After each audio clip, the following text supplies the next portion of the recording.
Right, so my supply of bits from EMA have come, so that's good. They're here. Also, excuse me. Also, some model parts from my friends Mark and Steve have arrived as well, so I can hopefully get started soon. The Plastruct shapes, you have this stuff, which is square rod. I've been eyeballing it, and I think this is right. This is for on the side tanks there. Oh, come on. Come on. There we go. See it? There. It's there. So I need a fair bit for that. So that's that stuff. Although the hole in the middle is bigger than it should be, but it should be all right. And then I've also got, I-beams and H-beams. And the reason I've got both is I don't know which to use. If you look at a screenshot, by the way, this is my little parts identifying bit. The screenshot, you've got these here, all right, and there's some up top as well. And I can't tell if it's H-beam or I-beam, but anyway, I've got both just in case. And I still don't know. I've got to get a couple of these tanks out and compare. But that ladder that you see there, I mean, that gives away the scale of the ship, I figure, because you've got a little ladder. I've got some 1/200th scale ladder, and hopefully that's going to be a match. All right. What else? Oh, yes. This cone, which is causing me lots of grief, is getting a cone that's the right size. And people on various forums have said it's a EMA V60 cone. And I've got one of them, and it isn't. Because what I've done is I've cut it to the right size, but the angle of the cone is different to that. All right. So I'm pretty sure Matt Irvin didn't use one of them. I've got a feeling this is a heat shield or something off of a rocket kit. There's a shot which I haven't got here right now, but there's a shot from this side looking on, and it's not this sort of thickness. It is much more a kit size thickness. So that ain't it. So scrap that idea. So what I've been doing instead is I've just been making up various cones roughly out of paper to get one to the right size, and that's what I'm going to continue doing, because once I've done that, I can put the main shape in and then start on the engine area. Speaking of the engine area, this is one of the parts I need off of a Saturn V. Thank you, Mark. Where's that photo gone? Yeah, that you can see the cone there. That's that bit, and then beyond it, you've got Eagle Transporter engine bells. Thank you, Steve. All right, so that's that. What else is there? Oh yeah, this is a bit of a disappointment.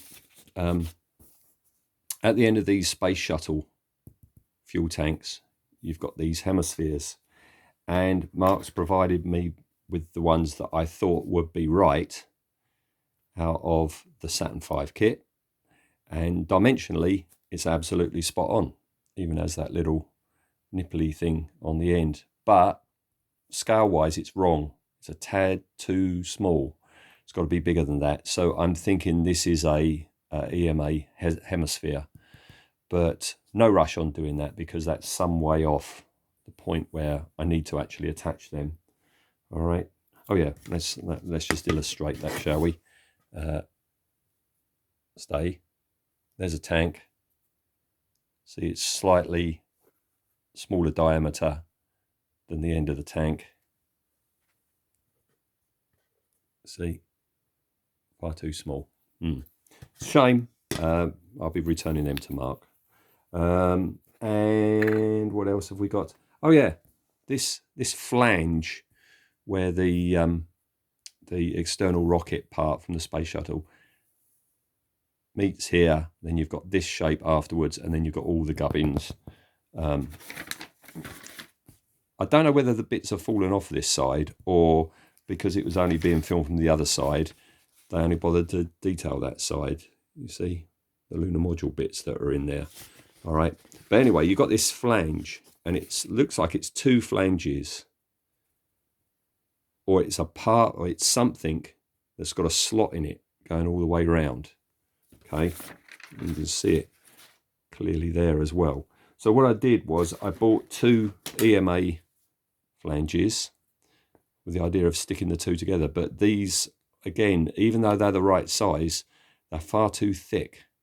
So either EMA have lost a thinner version of this that they just don't do anymore, or that, again, is a kit part. But that's okay. All I'm going to do, I'm not going to cut a groove in that. What I'm going to do is I'm just going to put a strip of plasticard all the way round, just so that there is a bit of detail there. Right, here we go. This part, which is causing me problems, the end of the external rocket was cut off. You know, the flared bit that comes off. That's the bit that ends there. It butts up against that flange, and then you've got this piece. And I've been asking people a lot about this, and the general consensus is it's either a tap connector or it's a wheel arch. It's not a tap connector, because in some of the photos, let's get out the one of the broken one, you can see it a lot better. You can see how thin the plastic is. That's not a tap connector, that's a kit part. And some people have suggested, oh, it's a wheel arch, which I do believe it is, from an Airfix kit, like the refueling set or the recovery set. And I don't believe so, because that's 1/72nd scale. These are more 1/35th scale. And I've been looking. I thought maybe it might be from a truck kit, because I know Matt used an AMT truck for another Blake 7 ship. I thought it might have been that, but I haven't been able to find it. So what I've done is, thinking that I need an arch that's the same shape as that. What do I do? And then a light bulb went on. Because I've got 3 space shuttle kits, I've got spares of these. So what I've done is, what I did was, I just cut this off. Right? I just cut that bit off there, which gives me that. Okay, which is close enough. I mean, it's exactly the same as that one. All right, like so. And all I got to do is just get some styrene, some thin styrene half rod or rod, to put this ribbon detail on. So I'm quite pleased with myself for coming up with that idea. And then the final thing out of the box today, and this, I'm not going to be needing this for absolutely ages, is the ball cockpit. And it was another case of eyeballing it, and I figured these two clear hemispheres stuck together would be a match. Now, I can't do this one-handed, but if I get the acrylic tube, whoa, no, I don't think it's going to work. Trust me, that fits just how I want it to. All right, so quite pleased with myself for that bit as well. All right, but that's going to be a long way off the point where I have to put all the styrene strips on and put all these bits on. Oh yeah, these bits, and you see them over here as well. These bits, courtesy of Steve, again, are off the old Eagle Transporter kit. All I've got to do is soften the plastic up to get these halves apart, and yeah, I've got them. So thanks, Steve.